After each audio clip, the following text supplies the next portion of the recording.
Hola amigos de Tu Salud Guía, nuevamente aquí compartiendo temas para tu salud y bienestar. No se pueden desconectar de esta entrevista porque propone ser muy buena y de muchos aprendizajes. Bueno, me encuentro con Juan Zuluaga, es una persona a quien admiro mucho, de Medellín Consciente. Él es profesor de autoconocimiento y estados meditativos, emprendedor holístico, escritor, también terapeuta transpersonal. Juan, gracias por estar aquí, bienvenido a Tu Salud Guía, a compartir con todo nuestro público tu saber. Muchas gracias a ustedes por la invitación, muchas gracias a todo el equipo que está detrás y bueno, es un placer por aquí encontrarme compartiendo lo que sé, lo que siento, lo que he experimentado.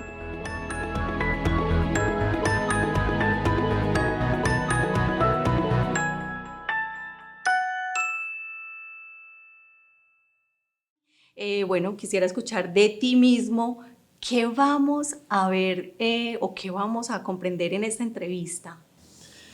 Pues mi presencia aquí yo creo que denota autoconocimiento para las personas que tal vez tienen un conocimiento de lo que hacemos en Medellín Consciente. Pues nuestro propósito es conducir a la persona a un estado en el que ella se concibe como más allá de ser una persona. Lo que venimos a hacer aquí es a conocernos a nosotros mismos. El hecho de que estemos aquí en formato de entrevista denota un diálogo meditativo. Entonces va a ser un diálogo en el que vamos a ver reflejados cosas de nosotros, cosas que tal vez vemos en la cotidianidad, en el día a día, pero que tal vez estamos muy en automático, muy enfocados en algo superficial, en algo efímero, entonces que se nos pasa algo esencial, y es como todo el tiempo nos estamos observando a través de las demás personas, a través de nuestros pensamientos, a través de nuestras emociones. Hay un constante movimiento, una constante algarabía adentro de la cual no somos conscientes. Entonces lo que vamos a hacer aquí es, a través del diálogo meditativo, que imagino que va a emerger de la entrevista, pues servir de espejo y vernos un poquito más en lo profundo. Qué bonito, Juan, eso que dices. Realmente sí, ese era mi objetivo o nuestro objetivo en Tu Salud Guía, tenerte aquí para ayudarnos a entender más cómo ver hacia adentro, cómo estar más conscientes. Y bueno, para empezar, yo quisiera que habláramos un poquito sobre qué es la meditación, cuáles son esas técnicas que actualmente estás trabajando, porque sabemos que hay muchas, pero cuáles son esas técnicas entonces que nos pueden ayudar a estar mejor. Hay una técnica estrella, es la presencia, es la mejor técnica de meditación que existe. De hecho, no hay meditación sin presencia y no hay presencia sin meditación. Digamos, la persona que cree estar meditando está afirmando que está en un estado meditativo. Y un estado meditativo es sí o sí un estado de presencia. Si tú no estás presente, tú no estás meditando. Y si tú no estás meditando, pues no estás presente, está claro. Entonces, una técnica que al mismo tiempo se podría ver no como una técnica, sino como un estado de conciencia, es estar presente. Entonces, en lo que nosotros trabajamos es en encontrar la mejor manera de poder sostener un estado en el que yo no esté abducido en mis pensamientos, en el que yo no esté identificado con mi diálogo y mi torrente mental, sino en el que yo esté totalmente presente aquí y ahora, enfocado en lo que está sucediendo justo enfrente de mí, en lo que estoy sintiendo y observando los pensamientos que van pasando y sostenerme en ese estado de presencia.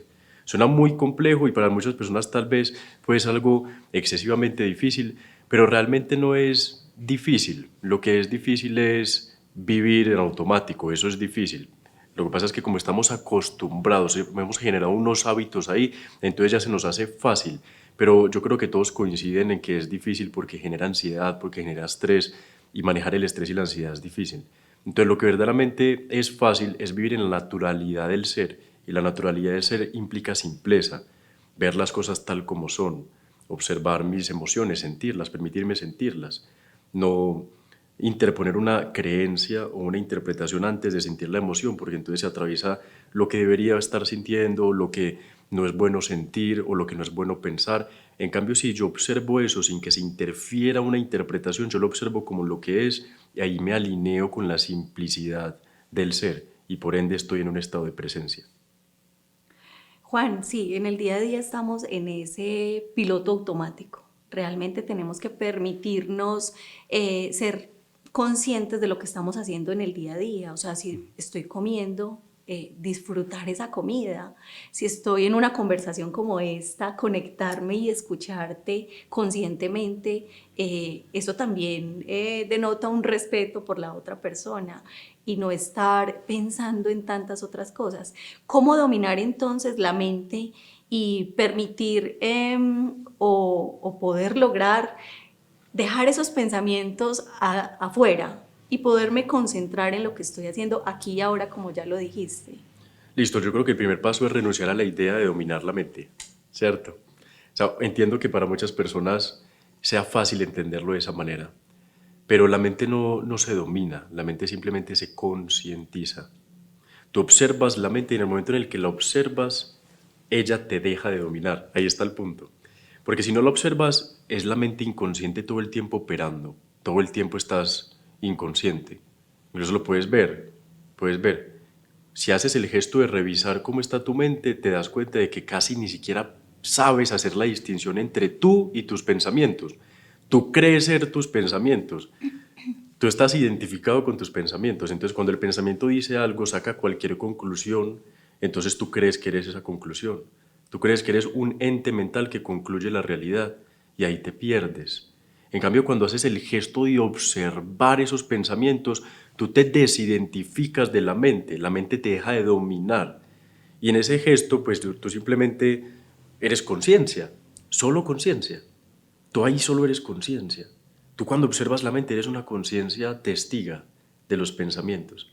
Y como conciencia tienes la posibilidad de creerle o no creerle a los pensamientos. Y en esa posibilidad la mente te deja de dominar. Porque cuando la mente está hablando un diálogo negativo, pesimista, te está generando preocupación, como tú tienes la elección de creerle a sus pensamientos, entonces tú decides no creerles. Tú dices, no le voy a creer a estos pensamientos que me hacen preocupar, que me hacen amargarme la vida. No les voy a creer. Entonces te vas por otro camino, continúas presente y la mente no te domina de esa manera. Entonces, ¿qué papel juega la meditación en todo esto? Sé que hay técnicas meditativas, por ejemplo, como la respiración. Esto nos puede ayudar a controlar un poquito todos esos pensamientos y toda esa divagación en otras cosas y no en lo que estamos haciendo en este momento. Totalmente. La meditación como práctica, que es esta, ¿cierto? Todo el mundo conoce esta postura. Tiene muchos beneficios, ¿vale? La idea a la final es trasladar el estado meditativo no solamente al cojín, ¿cierto? A la práctica, sino al día a día. Mientras lavas los platos, mientras conversas con Mientras alguien, conduzco, es mientras mi conduces. favorita. Exacto. Incluso mientras estás en el celular. O sea, estás en el celular y que no te abduzcan completamente los videos de TikTok, pues. O sea, tú estás sintiendo tu cuerpo mientras los ves. O en este momento, por ejemplo, que no te abduzca del todo el video, siente tu cuerpo mientras ves el video. Mientras ves el video, respira. ¿Cómo está tu respiración mientras lo ves? Entonces estás en contacto con tu mundo interior y al mismo tiempo estás observando tu mundo exterior. Eso es meditar en el día a día. Pero hay una práctica que es la que normalmente vemos, que es sentarme así, atender la respiración, y esa práctica sirve muchísimo, muchísimo, porque es un estado de quietud. Cuando tú te dejas de mover, cuando tú estás quieto, ¿qué es lo único que se queda moviendo? La mente. La mente. Bueno, y sentimos obviamente nuestra respiración al inhalar, exhalar. Claro, Es más, podemos sentir nuestro latido del corazón. sí, También es muy claro. bonito hacer eso, sentirlo. Claro, no, si está lo suficientemente aguda la atención, se siente el latido del corazón, eso es muy bonito, eso es hermoso. Pero cuando tú te quedas quieta o quieto, ¿qué es lo único que se queda moviendo? Tu mente. Cuando el cuerpo está quieto, entonces puedes ver más fácil el movimiento de tu mente. Mientras que, por ejemplo, cuando tu cuerpo está en el afán del día a día, está ocupado con una cosa, otra, entonces tienes dos focos de movimiento. Tienes el movimiento de tu cuerpo con el quehacer cotidiano y tienes el movimiento de tu mente. Entonces, obviamente, para ver esos dos movimientos, tu atención se tiene que parcializar. Entonces tu atención es media hacia lo externo y media hacia lo interno. Entonces no es una atención plena, no es una atención total. En cambio, si haces el ejercicio de dejar quieto uno de esos dos focos, en este caso el cuerpo, entonces puedes ver más fácilmente el único foco que se está moviendo, que es los pensamientos. Entonces por eso la práctica de la meditación es quietud para yo poder ver el movimiento interno. Y si lo puedo ver con mayor claridad, entonces puedo detectar, conocer su funcionamiento. Y al conocer su funcionamiento, entonces me conozco a mí mismo, porque resulta que lo que yo llamo yo es un constructo psicológico. Entonces, esto nos permite poder tener una toma de decisiones más clara, ¿cierto? Absolutamente, absolutamente. Esto pues favorece a todas las personas que están en constante estrés, en depresión, que de hecho, ¿por qué decidimos compartir también este contenido aquí en Tu Salud Guía? Porque sigue habiendo muchas herramientas como estas que favorecen el bienestar y la salud de Sí, todos. no, claro, mira, es que lo que pasa con el estrés y con la depresión es que son síntomas, no es una causa, es un síntoma. El estrés, la depresión, la ansiedad La son ansiedad. síntomas de una causa que es pensamientos. ¿Me explico? Entonces, si yo me encuentro estresado, si yo me encuentro deprimido, si yo me encuentro ansioso, es porque hay un diálogo mental que está operando de fondo que yo no he terminado de reconocer ni de ver. Con el pasado Con el e pasado, inclusive con el futuro, claro, son que uno se proyecciones. crea una imaginación de una cantidad de cosas que probablemente sí tengamos que tener presentes, pero que muchas veces nos dejamos afectar o agobiar por ellas. No, total, total. Es que la mente actúa en un mecanismo proyectivo. La modalidad de funcionamiento de la mente es proyectar. Entonces, o proyecta un holograma del pasado, algo que ya pasó, lo recrea, o proyecta una posibilidad futura.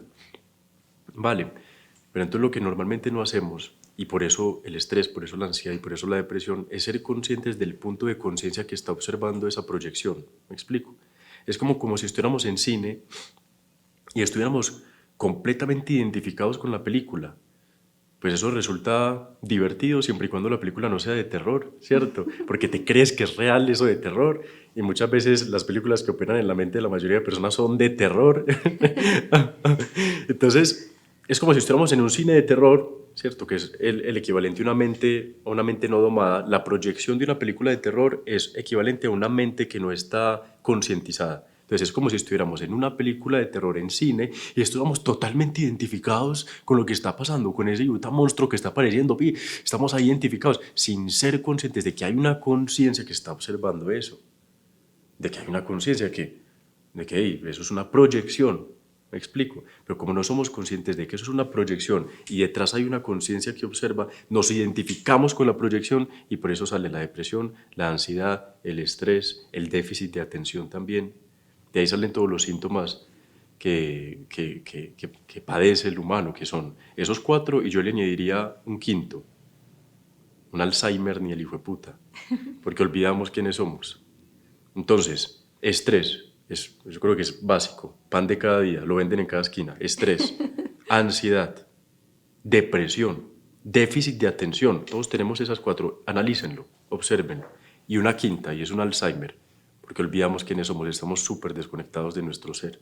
Pensamos ser otras cosas, nuestros roles, nuestros papeles, nuestros personajes, lo que representamos a nivel de sociedad, a nivel de mundo, pero olvidamos que somos algo más profundo. Entonces por eso esa quinta, ese Alzheimer. Y es lo que tú pretendes, Juan, con todo tu movimiento, con todos tus talleres, aportar al autoconocimiento. ¿En qué consisten esos talleres que estás realizando? Listo. Básicamente esto. Lo que ya hemos visto. Exacto. Invitarlos a que se conecten con las redes de Medellín Consciente, de Juan, para que amplíen mucho más este tema. Claro.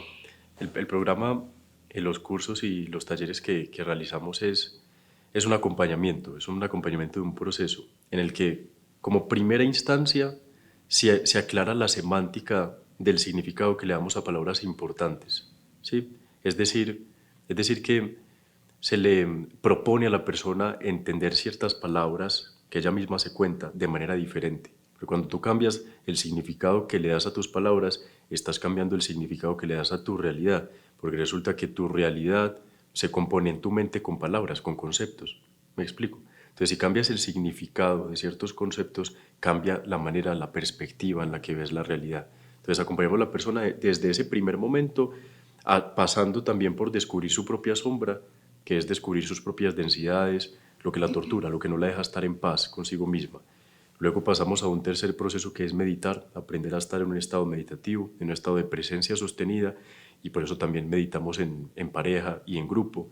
Y luego pasamos a una cuarta parte que es descubrir cuál es nuestro mayor desafío como seres humanos. Yo digo que tenemos 3 asignaturas pendientes como humanidad. Estamos aquí en una universidad y repetimos el año, estamos repitiendo el año. ¿Por qué? Por 3 materias. Estamos repitiendo 3 materias. Y esas 3 materias son el dinero y todo lo que implica con dinero, merecimiento, abundancia, echar para adelante, todo lo que implica. Estamos también repitiendo la materia de relaciones, con todo lo que implica, mamá, papá, pareja, hijos. Y por tercero estamos repitiendo otra asignatura, y esa es soledad, la relación que tengo con el silencio, conmigo mismo. Esas 3 asignaturas los vemos al final del programa y vemos herramientas que nos pueden ayudar a trasegar esas 3 asignaturas con la mayor conciencia posible. Bueno, súper completo tu programa y que cualquiera pudiera acceder fácilmente a él porque nos favorece, sigue favoreciendo el tema de la salud y el bienestar. Juan, hay una pregunta que me inquieta mucho y es, ¿quién soy yo? ¿Cómo podemos resolver esa pregunta? Me encanta esa pregunta. Bueno, si quieren lo vemos en este momento, o sea, entonces quienes estamos aquí en este momento podemos ver quiénes somos, ¿vale? Entonces empieza preguntándote, ¿quién soy? Pregúntatelo, ahí donde estás, ¿quién soy? Y no te apresures en responder a nivel mental, solo pregúntatelo, ¿quién soy?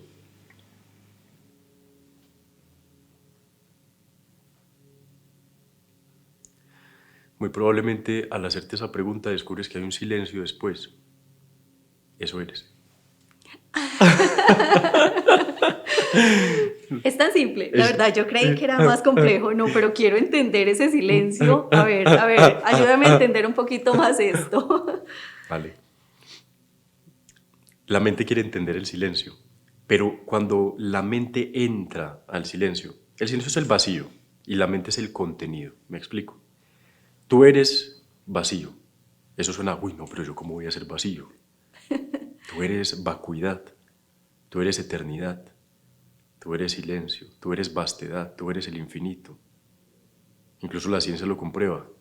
El universo está en un 99.9999% es espacio, es vacío, es campo, infinito, infinito de posibilidades. Eso es lo que eres. Entonces, tú eres, está el vacío y llega la mente, y cuando la mente intenta entender el vacío, cuando la mente intenta entender el silencio, en ese mismo momento lo pierde. Porque la mente lo intenta entender con palabras, con conceptos, con significados, con objetos, con más contenido. Entonces es como intentar entender algo desde un lugar en el que no estás entendimiento, ¿me explico? Entonces por eso quienes verdaderamente se conocen a sí mismos, quienes verdaderamente tienen un atisbo de su ser, ya no es conclusiones, ya no es un entendimiento de lo que soy, es de hecho todo lo contrario, es renunciar a todos los entendimientos de ser alguien y encontrarme con la humildad de ser el todo. Qué bonito. Definitivamente muy bonito y lamentablemente no nos han enseñado desde siempre a autoconocernos, a autoobservarnos y poder entender esto que nos estás explicando. No, no nos enseñan eso, definitivamente. Nos enseñan otras cosas que se consideran más importantes, pero no nos enseñan el autoconocimiento. Bueno, Juan, comprendo lo que me estás diciendo, pero considero que de pronto otras personas no pueden tener ese espacio de silencio, que sencillamente pueden empezar a imaginar en todos esos títulos, en lo que han sido. Esto realmente los define como quién soy. Sí, mira, cuando hicimos el ejercicio, posiblemente no todas las personas sintieron ese espacio, ese silencio. Posiblemente algunas cuando se preguntaron quién soy, se les vino el bagaje de la historia personal. ¿Para qué yo soy esto, todo mi pasado, todo? Listo, si te pasó, entonces observa eso.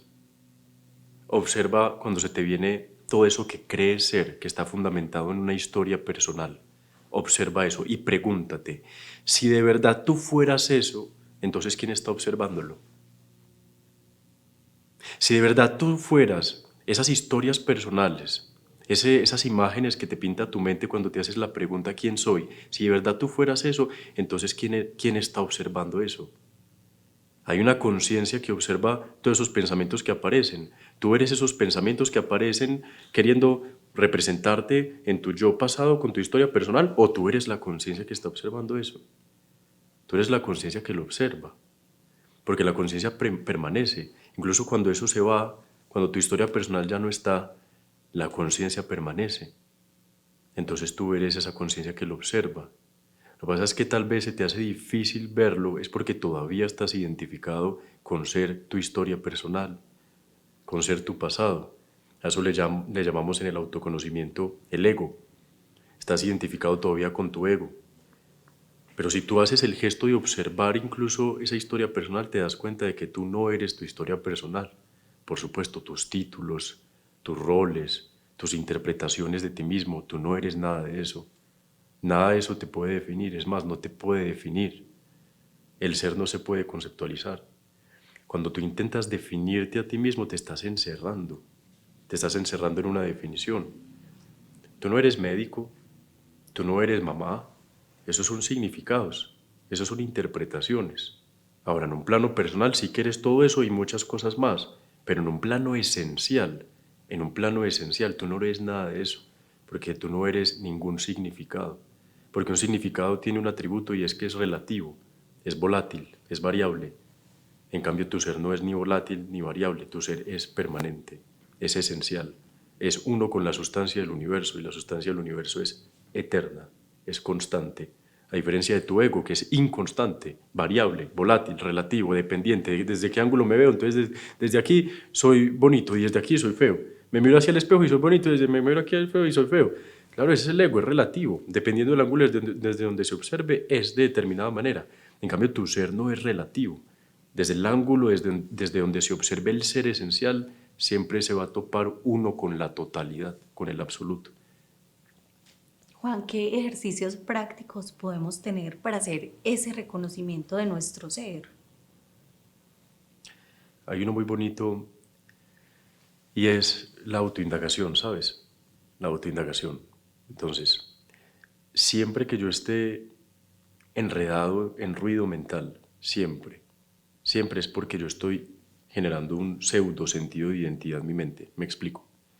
Es porque yo estoy generando un yo mental que se está enfrentando con un montón de probabilidades imaginarias adversas. Eso genera un ruido mental llamado angustia y preocupación. ¿Qué pasa cuando yo indago en eso? A eso se le llama autoindagación.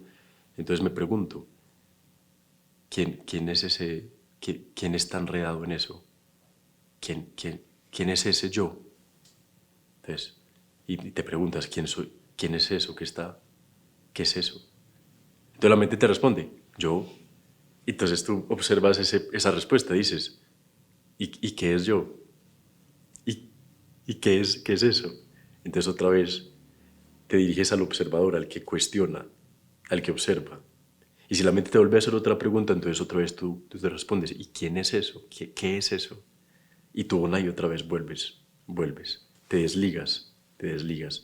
Y con ese gesto, con esa práctica, vas quitándole la creencia compulsiva de lo que digan tus pensamientos, con un gesto de cuestionarse.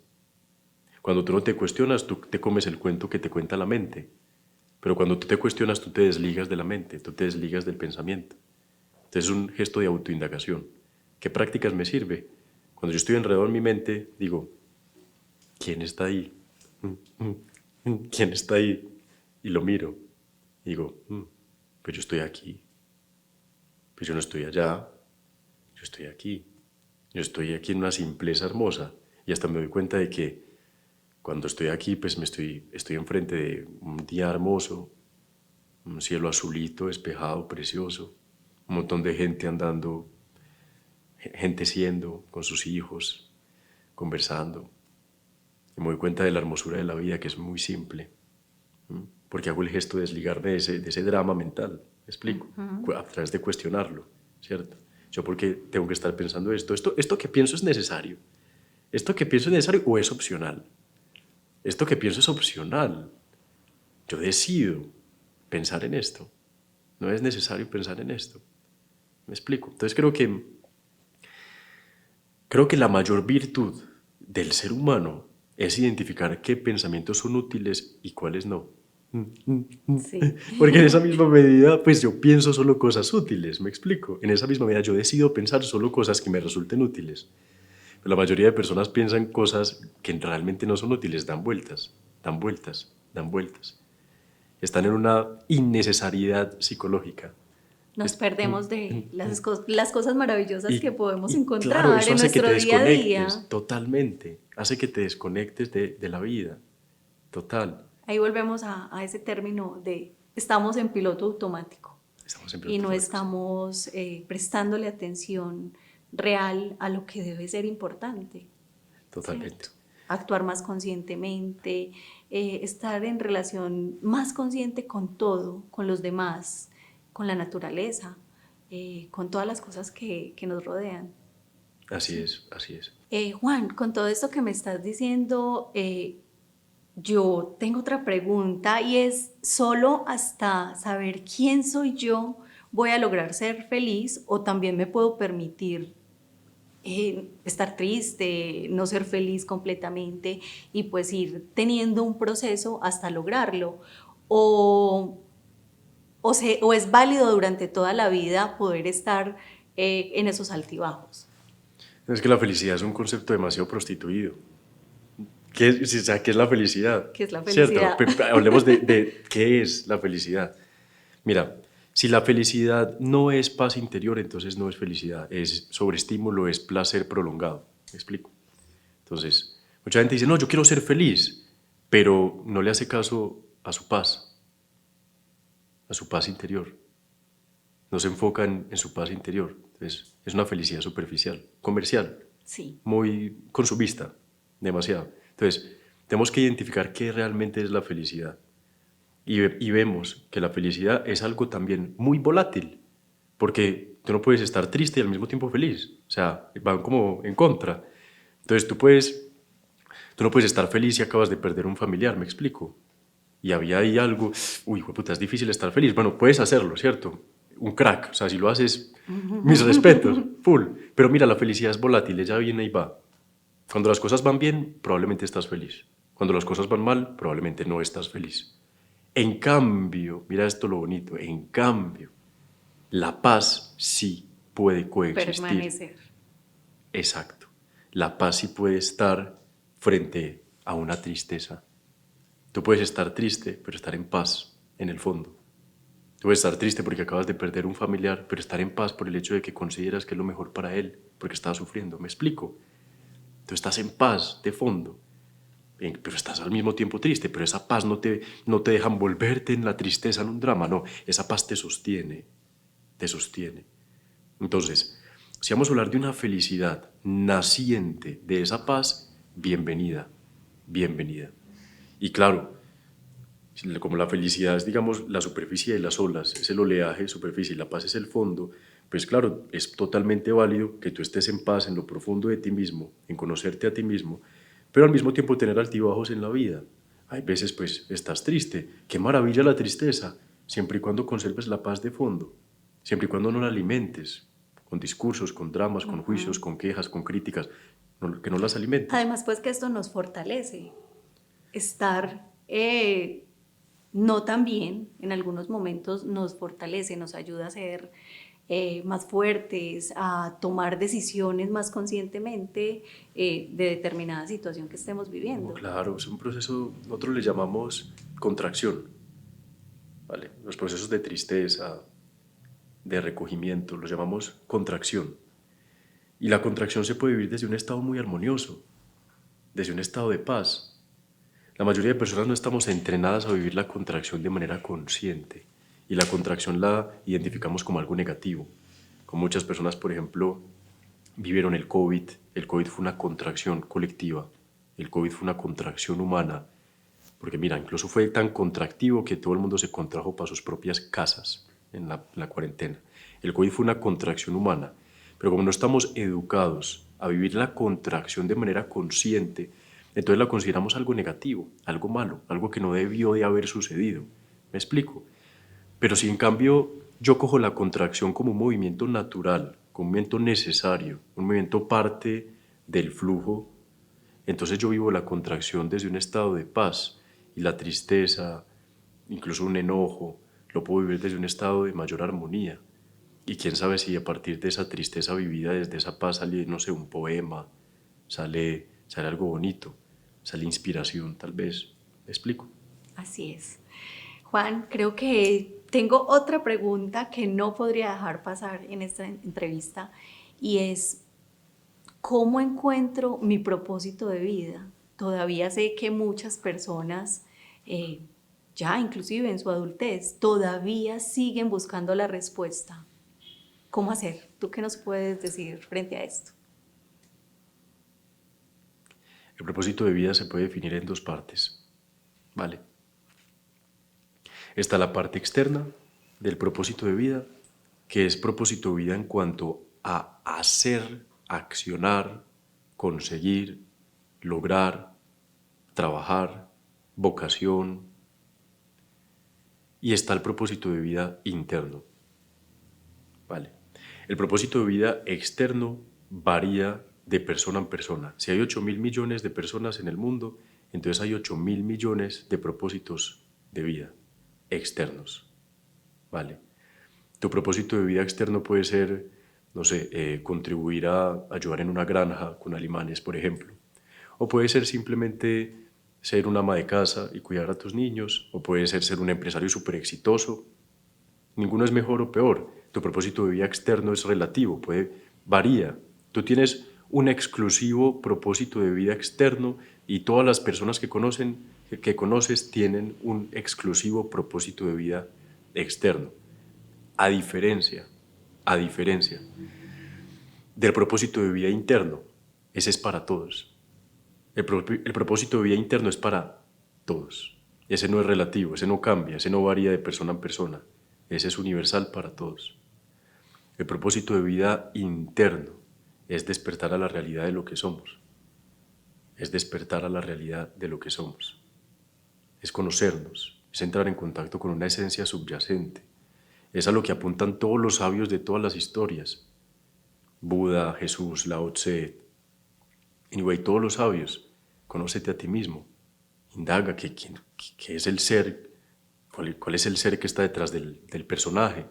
De hecho, tú crees que tú eres una persona, pero realmente no eres una persona. Tú eres el ser detrás de la persona. Incluso la palabra persona viene del latín, que significa máscara, personaje teatral. Esa es la etimología de la palabra. Y tú crees que tú eres la persona porque tú crees que eres la máscara. Pero no eres la persona, tú eres el ser detrás.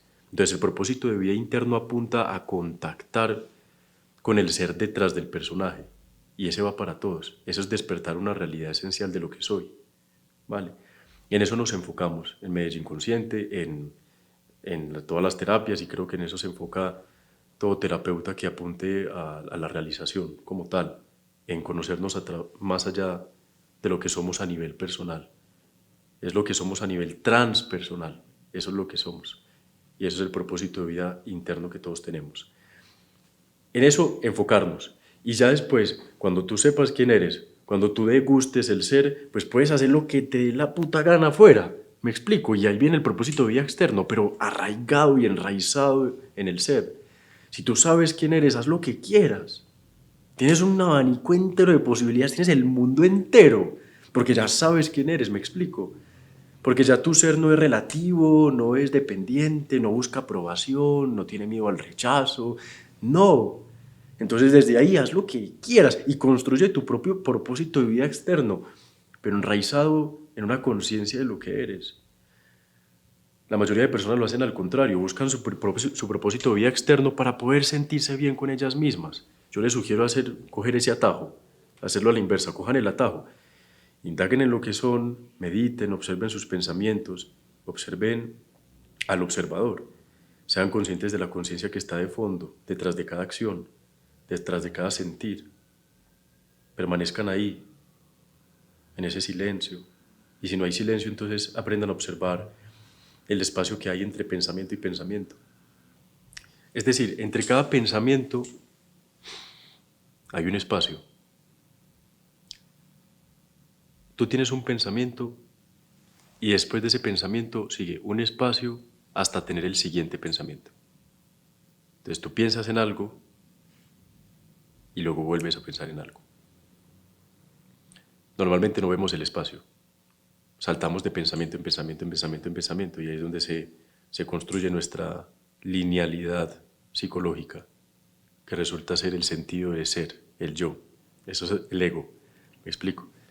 Es decir, tú tienes un pensamiento y después de cada pensamiento hay un espacio para que siga el siguiente pensamiento.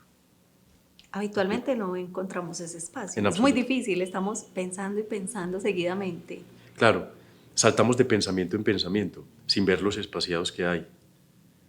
Entonces, ¿qué práctica sirve? Es darnos cuenta del espaciado entre cada pensamiento. ¿Vale? Así entrenamos la atención. De hecho, eso es lo que auténticamente es meditar.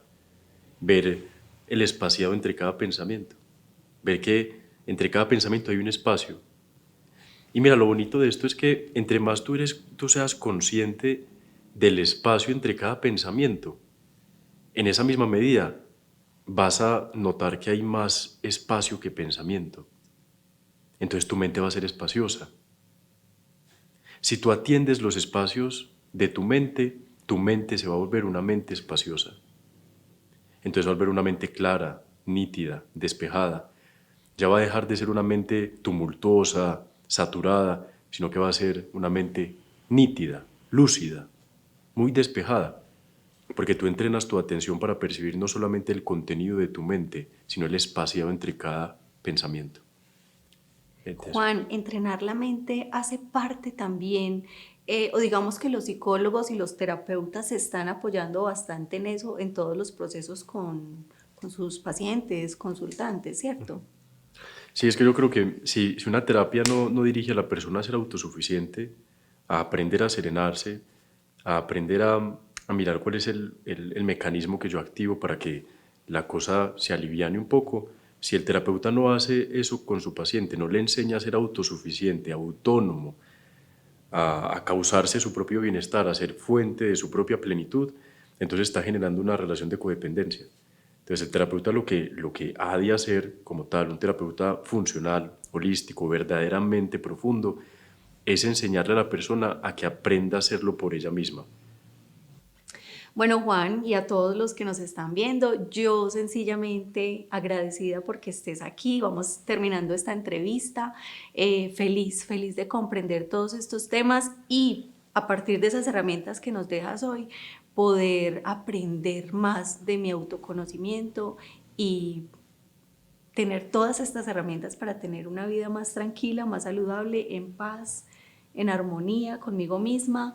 Muchas gracias. Antes de irnos, quisiera que nos dejaras un último consejo de qué hacer hoy o en el día a día para tener una mente más sana y un cuerpo sano.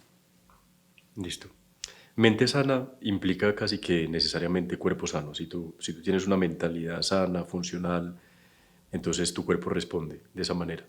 De hecho, por ahí está comprobado que el 85% de las enfermedades son psicosomáticas, es decir, son producidas por la La mente. mente. Entonces, si tienes una mente realmente sana, pues eventualmente vas a tener un cuerpo sano.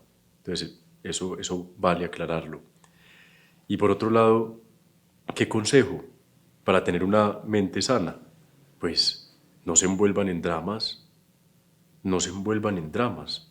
O sea, la mente disfuncional, es decir, la mente insana, vamos a llamarle la mente enferma, es adicta al drama. Sean conscientes de dónde hay mucho drama.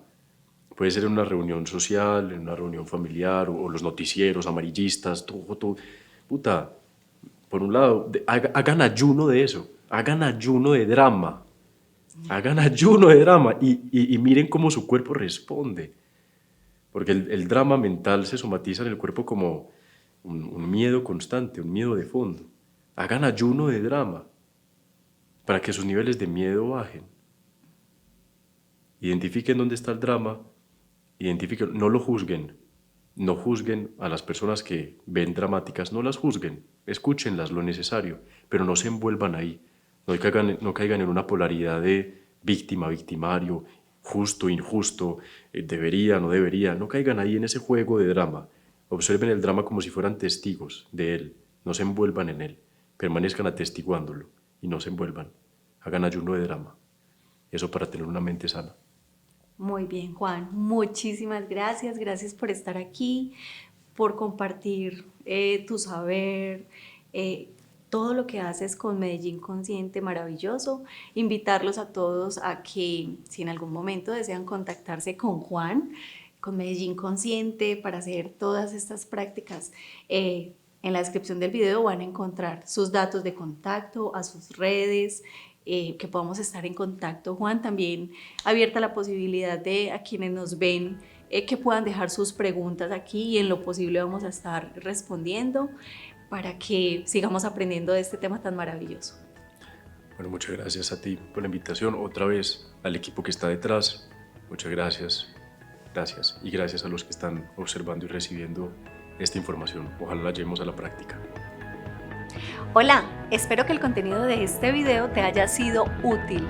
Te recordamos que aquí en Tu Salud Guía puedes ver más videos con temas importantes para tu salud y bienestar. También puedes visitar Aula Guía, un espacio con cursos creados especialmente para tu desarrollo personal, con gran variedad de temas que aportan a tu bienestar. Recuerda compartir nuestro contenido para ayudar a más personas. Hasta pronto.